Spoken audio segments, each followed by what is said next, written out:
Thanks everybody for spending your break with us. As Daniel said, I'm Deb Nielsen. I'm Vice President of Employee Experience for us at OfferUp. And I have with me Chloe Harford, who is Vice President of Product. So we'll save some time at the end of our talk for Q&A, and so we'll get started. I'm excited, Chloe. So Chloe's been with us. I've been part of OfferUp for about 3.5 years. So I've seen our growth from 10 employees to now close to 240. Chloe's one of our newest members of the executive team, joined us in June. And I'm fascinated, Chloe, because you didn't necessarily get your start in the high-tech industry. You kind of found your way here through channels that the audience might not know. Yeah, so I have a slightly unusual story. I'm from the UK and started being really passionate about science and tech as a kid. In particular, dinosaurs and volcanoes were two of my hot topics as I think a 5-year-old. And then I pursued that doing an undergrad in natural sciences, very, very broad, doing everything from genetics to experimental psychology, and ended up specializing in earth science. And that took me on a really unusual path to work on an active volcano in the Caribbean called Montserrat. So I spent a number of years that was my first startup experience, setting up a volcano observatory on an island that most people didn't know that they were living on an active volcano until one day back in 1996 it blew up. So that was a really fun experience. In the early days of GPS, back when the military was scrambling GPS, so we had to do differential GPS, taking one GPS in a boat, capsizing, the other one in a helicopter, trying to figure out how fast the volcano was erupting. So from there, that was about the time that the internet was exploding, and I figured, having worked on one explosive eruption, I probably wasn't going to find another one on a volcano, so I'd better go find it somewhere else. And so I was really attracted by the internet. And to get a solid foundation in business, I went and worked for a consulting firm you may have heard of called BCG in London. Then thought I'd get an even broader background doing an MBA. And then that brought me to the West Coast, where I realized that this is where the cutting edge of technology was. And so this is where I had to be if I really wanted to get a good grounding in internet. So I imagine there are lots of parallels between truly active volcanoes and startups. You've worked in lots of different industries. You worked for larger companies. You've been part of growing companies from very small to very large. You've been in academia. Tell us a little bit more about working in the different environments and maybe the similarities and the differences, all jokes aside about volcanoes and startups. Yeah, so I after I came to the US, I joined Zillow, met actually Shannon over there in the audience, met the founders when there were 2 employees, and so saw that journey from just a few people to, when I left, over 3,000 people and $1 billion of revenue. So that was an incredible roller coaster ride, and I saw the growth trajectory there. I've worked at other bigger companies like Expedia. I'm really reinvigorated personally to be back in a smaller company. I like the fast pace, the kind of white space of the unknown. There's so many things that we haven't yet figured out at OfferUp. I remember, we used to do an exercise at Zillow looking forward 5 years, and I was the keeper of that wisdom of crowds exercise, and it was always fun to look back 5 years. Now that Zillow's been around 12. And even just in the last offsite, we look back at what we thought in 2012, and we were so far off. We were usually way, way better than we ever expected, and so I kind of feel like, what's it going to look like in 5 years for OfferUp? How far will we exceed our dreams? And so I love that kind of uncertainty. But I know it's not for everyone. Some people, I chat to people sometimes thinking about, should they join a startup? Are they happier in a big company? And for some people, they kind of like more established processes, times where everything's in place so that they can take a good product and make it amazing. But personally, I kind of I thrive on chaos and like the white space more. So you have a history of finding the next big thing, whether it's people living on an island not realizing that they're living on an active volcano, or Zillow, where you were employee number 4, I think. How do you find the next big thing? Like, walk us through kind of what you look for amidst the chaos? Yeah, so I guess it started with industries. So when I was thinking about moving on from volcanoes, I was really focused on an industry that I would see incredible growth over the rest of my career. So with an earth science background, most of my fellow students actually went into oil, and they're facing industries that are in decline now. And when I catch up with them, there are redundancies, and so I figured I really wanted to be in a growth industry, aligned with my interest in science and tech. And so I figured it would either be internet, biotech, or green tech. And I thought about, well, how does it align with my skill set, and how can I make an impact?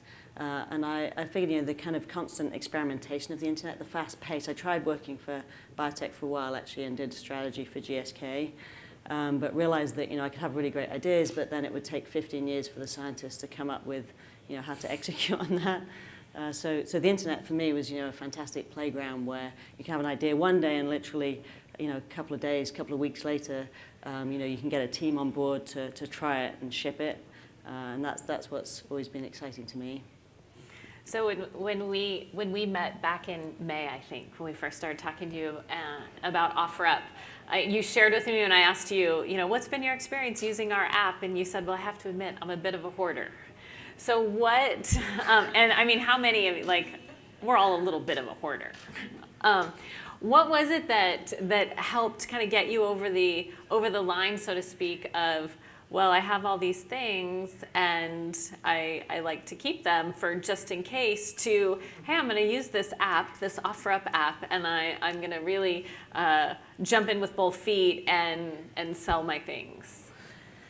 Yeah, so I first heard about OfferUp a couple of years ago, and a VC asked me about this company, and I have to say I was a bit embarrassed, because I hadn't actually heard of them. And I subsequently found out that was on purpose. OfferUp had stayed under the radar.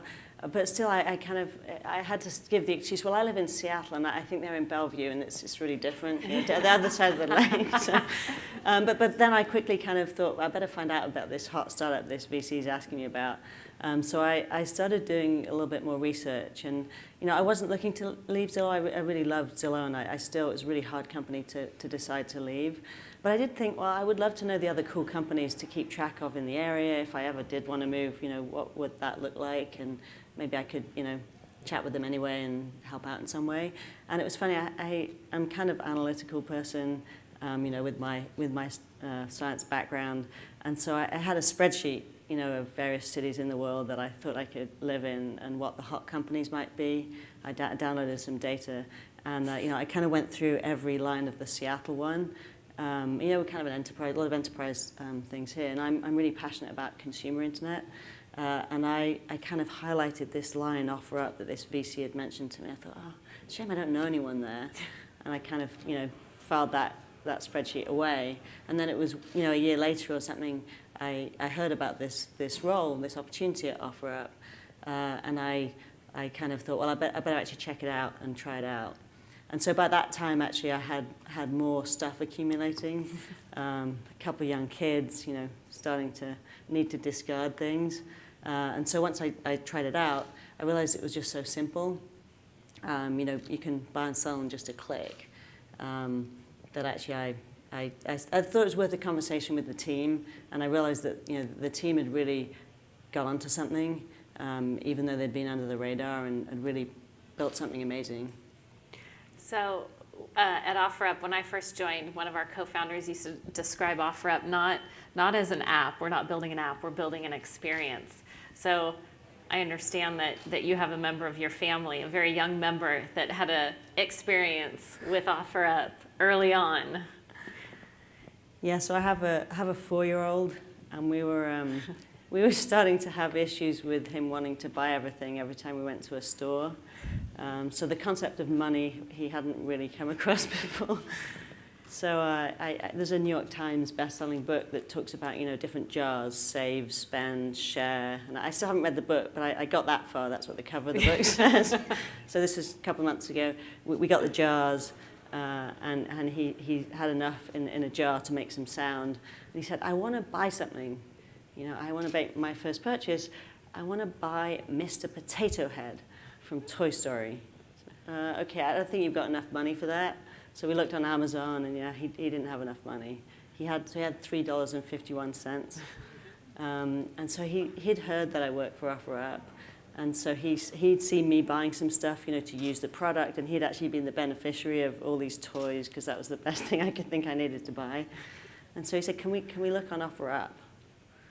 And so we found this 1985 vintage Mr. Potato Head. And I said, yeah, I don't think you're going to be able to buy it because it costs $10. And he said, yeah, but you said you can make an offer. Can I make an offer? I said, well, it's 8 p.m. on Saturday night. It's time to go to bed tomorrow morning. So he jumps into my bed, 6 o'clock on Saturday morning. I said, I want to make an offer. So, okay, we wait till 8 o'clock, $3.51. I sent a little message afterwards saying, that's all my son has in his spend jar. I'm sorry, it seems like a kind of random low number. No response all day. I don't know if you've used OfferUp, but if you have, there's a wonderful ka-ching sound when someone goes ka-ching. And so he kept saying, have we heard the ka-ching? I said, no, I'm sorry. So next morning, he chases me out of the door with his jar of money. Says, you've got to take this to work. Why? In case they get back to you. You can pick it up on the way home. And they did. And I picked it up on the way home, took him his empty jar, and he said, where's Mr. Potato Head? So I have one customer hooked for life. That's right. We like to start them young at OfferUp. Yeah. Well, I know you have interests outside of work. Kind of last question is, how do you tell us a little bit about how connecting all the dots of your life, and are they random, or how do you think about OfferUp and your role as VP of product and some of the things that you do outside and being a mom, and how do they all connect together?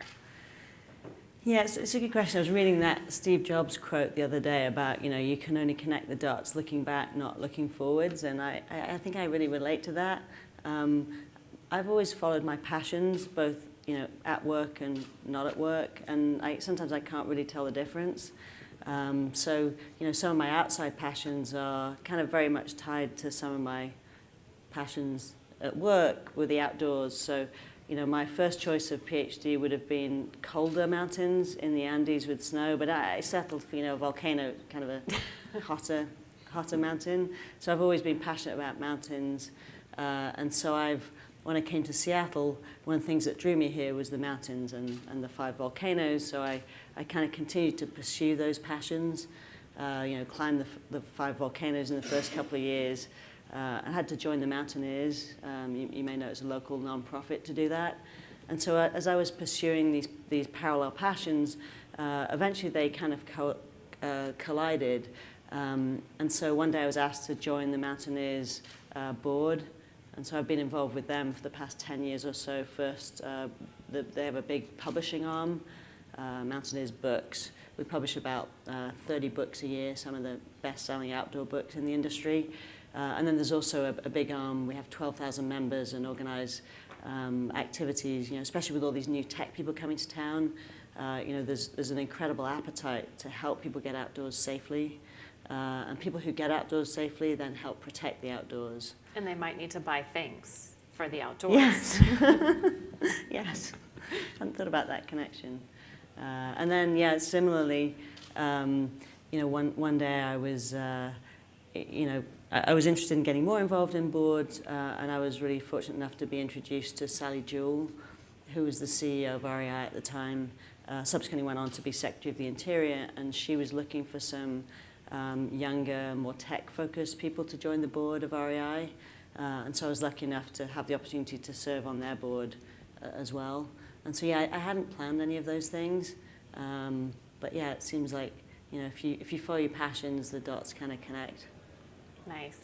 Well, we want to open it up for questions. So those of you in the audience, do you have questions for myself or for Chloe? Oh, and she has a mic. Hi, Chloe. You seem to have such a rich history of life experiences, and I'm wondering, in a leadership position now, what sort of characteristics are you looking for and are you after when you're hiring the top talent to be part of your organization and your team? Yeah, I look for people who share that passion both for what they're doing work-wise and also passions outside of work.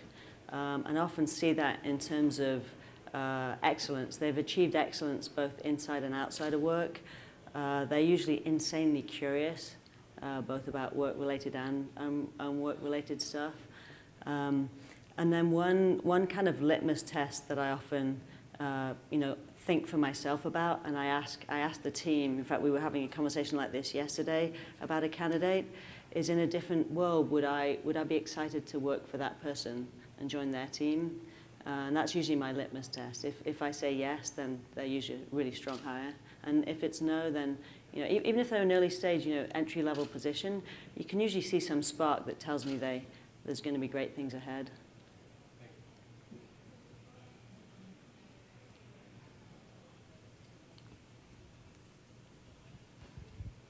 Hey Chloe, this is Nishant. Kind of a question that you might get asked like many times. How does OfferUp plan to make money? Yeah, that is a great question. So we've had the luxury, in the current tech world of being able to delay that quite a bit. But it's something that we've started focusing on more at the moment. So we're currently experimenting with advertising. So you may see ads. For example, if you search for something, you'll see ads. So we want to make sure that however we monetize, it's always good for the consumer. So we're always going to align consumer interests and monetization. And so that's the first example that you're seeing. We also have the ability to purchase advertising in the app. So we have something called Bump, where someone can bump their product to the top. So those are the first examples of monetization via ads. And that's going to be a big part of our monetization strategy, at least in the short term. So generating real value for advertisers. Right now, generically, one of our biggest verticals is autos. So we'll develop that over time as well to be a monetization engine. And we have some other ideas down the line as well. But it's a good question. We have time for about one more question. How many active monthly users do you have? It's a good question. I'm not sure if that's a public number, is it? It may be. Dakin, do you know? It's not public. Yeah, that's not. I guess what can we? I should. So we're a top 25 app. This week, if we were number 8 yesterday on someone's iPhone, we may not be for everyone's. So we have a very, very big app presence. And actually a growing web presence. But yeah, it sounds like I can't share one of the phenomenons that's interesting about OfferUp is the lifestyle aspect, the browsing aspect of our user, myself included. Like I will stand in line at Starbucks and just peruse what's for sale. So we've definitely hooked people in that aspect. Yeah. So one of the stats that Mary Meeker shared a couple of years ago was the 24 minutes a day average time in the app, which super impressive. No, it is. Yeah. There's been a box sold 8 chairs and a wine rack this weekend using OfferUp. Wow. Did 4 bumps and Wow. ended up buying, the person who ended up buying the chairs is a longtime friend, but his daughter works for you, Andrea Savage. Oh, nice. Yeah. Fantastic. But the interesting thing was when using it, it's like, my wife is like, do we get offer it? Do we come back on that? And It's very addictive. she wasn't even using the app for the purchase. And Yeah. we went into, you talk about lifestyle, we were in a furniture art furniture type store, and she wanted to show me something there. And I go in, they're saying, oh, well, the inventory's always changing. And it's like, yeah, I can see the lots of time of day, seeing what's going on. Yeah. I just want to say thank you to Chloe, thank you to Deb. That was fun. Thanks for coming. Good conversation.